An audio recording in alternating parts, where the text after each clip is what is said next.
እሱ ከሞተች ተብሎ ከተነገረው ከ3 ቀን በኋላ ሰምቶ ነበር ማለት ነው። እንግዲህ ኢማጂን ሀና ለመኖሯ ሹር ነን፣ በቃ እርግጠኞች ነን። መቼም ከሜዲያ ናቸው። እኛማ አልሰማንም። እኛማ ሰያስ ያመጣው ነው ወደ ሚዲያ የሰማነው። አሁንም እየተነጋገርን ያለነው በመኖሯ ስለሆነ ተረብሽኛል አቡ። ስለዚህ እሱ እንደዛ ብሎ ሲነግረው አቡ ለጌታሁን ነግረኸዋል ወይ? ጌታሁን ያውቃል ወይ ልጁ እንደዛ ማለቱን አለች ብሎ መንገርህን ጌታሁን ያውቃል ወይ? ደግሞስ ምን አለ? ምክንያቱም ጌታሁን ተደውሎለት ከምንቹ ጋር ነው ስማቸው በጣም ይጠፋኛል፣ ይቅርታ። ከሱ ጋር ከተክላይ ጋር አገናኘሁት ነው ያለው። ጌታሁን ያውቃል ወንድሜ? ይችን ብቻ ነው ማወቅ የፈለግኩት። ያውቃል፣ ምክንያቱም እሱ ጋር ነበር። ሆኜ እዚህ ስራ ቁሜ እሱ ጋር ሆኜ ላውድ አድርጌ ነው ተክላይን አገናኝቼ እያዳመጠ ነበር። ኦኬ። ከዛ ጌታሁን ምንም አላለም? ያን ሰዓት ምንም አላለም። አዎ እንዴት ራሱ እርግጠኛ ነው ሆነ። በቃ ያው ያንኛውም ድርቅ ብሎ ስለሆነ ተክላይም ይሄንኛውም ተወዛግቧል በመኖርና ባለመኖሯ። አይሆን እንዴት እንደዚህ ሊል ይችላል ምናምን። ይሄንኛውስ ግራ ግብትን ያለው እንደው ይሄን ነገር ቪዲዮ አድርጉልኝ እባክህ እያለ ይመች ጋር ራሱ እሱ እየለመነው ነበር ማለት ነው። ይመችን ጌታሁን። ኦኬ ቴንክ ዩ አቡ። ምክንያቱም ይኸውልሽ እኔ በፊትም አታች ሳረግ የነበረው ዋና መሰረቱ ጌታሁን ነው። ጌታሁን ማለት ደግሞ አቡ የሱ ወዳጅ ነው፣ ጓደኛ ነው። እቺ ልጅ የባልተቤቷ እቺ ልጅ የላካት ይሄ ሰውዬ ነው። ይሄ ሰውዬ አርድቶ ይህን ሁሉ ነገር ሲሆን ፎቶና ቪዲዮ አለማስላኩ ለምንድን ነው? ያለ መረጃስ እስካሁን ድረስ ለምን ቆየ? እንግዲህ በሞተች በ3 ቀኗ ይህን ሁሉ ከሰማ የሚለው ነገር ስለሆነ ነው። እሺ አቡ፣ አሁን እኔ የራሱ ያስኩት ፖይንት ሳሪ የመጀመሪያው ቀን ጥር 10 ባለቤትህ ሞታለች ተብሎ ተደውሎ ሲነገረው ለምን ቪዲዮና ፎቶ አልጠየቀም? ጠይቄው ያልጠየቁበት ምክንያት እነሱ አይተዋታል ብዬ ስላመንኩ፣ ነገጠር ልጅ ምናምን የሀገራችን ልጆች ናቸው አብረዋት ሄዱት፣ ስለዚህ በአይናቸው አይተዋል ብዬ ስላመንኩኝ፣ አይተናል አላሉኝም ግን አይተዋል ብዬ ስላመንኩ ቪዲዮ አልጠየኩም። ከ3 ቀን በኋላ ጥር 10 ይሄንን ሰምቼ ጥር 13 የሆነ ልጅ ቁጥሬን አፈላልጎ በሰው መጥቶ ባለቤት እኮ አልሞተችም አለች ሲለኝ ተክላይ ጋር ደውዬ ኮንፈረንስ ለ3 ሆነን 25 ደቂቃ ተጨቃጭቀን አውርተን ተክላይ ልጁን ተቆጥቶት አንተ ችግር ልታመጣ ፈልገክ እንጂ እኔም እየልካለው የለችም ብዬካለው የለችም ብሎ 25 ደቂቃ ኮንፈረንስ ኮል አውርተው ተጨቃጭቀው ዘግተው ከዛ በኋላ ምን አደረክ ለሚለው ጥያቄ ደግሞ በውስጥ በሰው እየጠየቁ ነበር። ሜቢ እኔ አንቺ ኦር አንዳችን ብንሆን የሚዲያ ሰው ስለሆነ ቀጥታ ሚዲያ ላይ ወተን እናፈላልግ ነበረ። እስካሁን ውጤት መጥቶ ነበረ ስለው አይ እንደዛ አድርገን ቢሆንማ እስካሁን ድረስ ገለዋት ነበረ። እንደው ሚዲያ ላይ አለመውጣታችን ጠቅሟታል፣ እስካሁን በህይወት እንድትኖር አድርጓል ነው እሱ የመለሰልኝ። እና እኔ ዲቴል ነው ከሀስ ከፈን የጠየቁት እያንዳንዱን የጠየቁትን ጥያቄዎችም መልሶችም እንዳለ ጽፍ ያለሁኝ ሰው እኔ ጨርሻለሁ። አንድ ጥያቄ ከፈቀዳችሁልኝ አንድ ጥያቄ ልጨምር? እሺ። በባለፈው ስንጠይቀው ይመች ስራ ምንድነው ስንለው ደላላ አይደለሁም የሆነ ዘመድ ልሸኝ ነው የሄድኩት ብሎ ነበረ። አሁን ደግሞ ስንሰማ ጌታሁን ደላላ ነው፣ አንዳንዴ የሰራን ሰው ያመጣን ይወስዳል፣ እሱም በይመች ስም በኩል ነው ምናምን ብሏል። እና ይዞት የሄደውን ይመች ሰው ቤተሰቡን የሚያቅሰው አለ ከተጓዦቹ መካከል? ወይም ደግሞ ባለቤቷ ታውቃለህ ይመች የወሰደውን ሰው ሊልክ እና ሀኒን ያገኛቸው ሰዓት ይዞት የሄደውን የቤተሰብ አካል ታውቀዋለህ አንተ? ማይሄ ይመች ይዞት የሄደውን ሰው አብሮ ከነሃና ጋር የሚሄደውን ቤተሰብ ልልክ ነው ያለው። እኔ ሁለቱን ነው የማውቀው፣ ሁለቱን ነው። ትሬላ ድረስ እንደ ጫናቸው አብረው እንደ ጭነው እንደሄዱ ነው። ያው በስልክ ስለሆነ እኔ ሰው ይኑር አይኑር አላውቅም። ምን እዛ መኪናው ላይ መቼም ጠይቀው ነበር ማንን ልትልክ ነው ሄድከው ምናምን ብለዋል? በጭራሽ ያላልኩትም። የሚያሰጋ ቦታ ነው ያሉት። የሚዋሩትም እውነት ነው ብዬ ስለማላምን አታባሏም የገጠልም ሁላቸውም የሚዋሩት ተጽፎላቸው ነው ለህይወታቸው የሚያሰጋ ቦታ ስለሆኑ እኔ እነሱን መልስ ምንም አልቀበለውም። ኧረ ዝም በለው።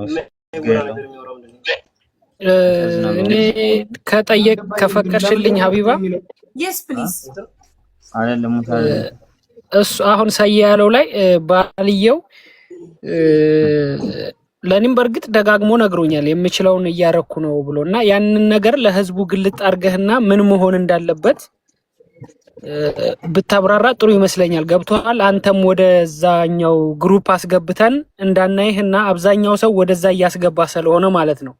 ካወራኸኝ አንፃር የሆነ እውነታ ነገር ስላገኘሁብህ ነው እኔ እንደዚህ ያልኩህና የሚዲያ ሰውም ባትሆን እውነቱን ነገር ለህዝቡ በደንብ ግልጥ አርገህ አሳይ። የምትፈራ ከሆነ ያለህበት ቦታ የሚያስፈራ ነው ያለሁት። ከነሱ ጋርም ከሆንክ ትክክለኛውን ነገር ግልጥ አርገህ ብትነግረን ደስ ይለኛል። መጀመሪያ የተጣፈለት ነው ወይንም ፈርቶ ነው የሚለው ነገር ታለ ሲጀመር ማንንም አይፈራም። ሰማይ ወልደ እዚህ ጋር ይመጣ ካልካለ ዝም ብለህም ያልተጣፈ ነገር አታውራዝ። አንተ ዝም ብለህ ረፍ። አንተኛው ለምን ጣልቃ ትገባለህ? አልገባኝም። አይ በጣም ያሳዝናል በእውነት። አሁን ይሄ ራሱ አባባሉ የተጻፈ ማለት እሱም ድራማ ነው ማለት ነው እየሰራ ያለው እንደዚህ ማከሆነ ሲዝም ቦል አንዴ አታስቡም? በነፍሱ ልጅቱ ምን እንዳለ ያይገባችሁ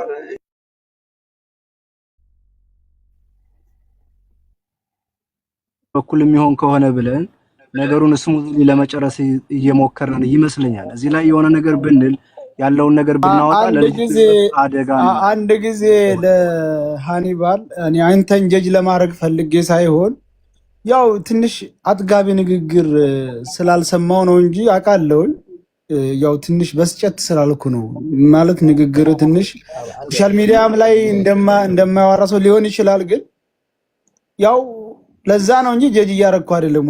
እኔ ሲጀመር ሰለመፍራት ይሄ እዚህ ጋር ማውራት አይጠበቅብኝም። ስለሌላው አቅም ታለኝ ያደርጋለሁ። ይሄ ደግሞ የመጨረሻ አማራጭ ነው እንጂ ዝም ብሎ የሚወራ ነገር አይደለም። መጀመሪያ ደረጃ ማንም ስለፎከረ የሚያደርግ ሰው የለም።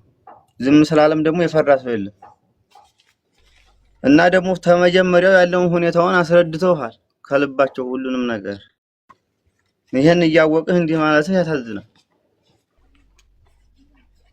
ተረጃቸው ለልጅቱ ከማሰብ አንፃርና ነገሩ ሳይጋጋል ምናልባት በድርድር በመናመን የሚሆን ከሆነ ለማለት ፈልገው እንደሆነ ነው እኔ እየገባኛለሁ።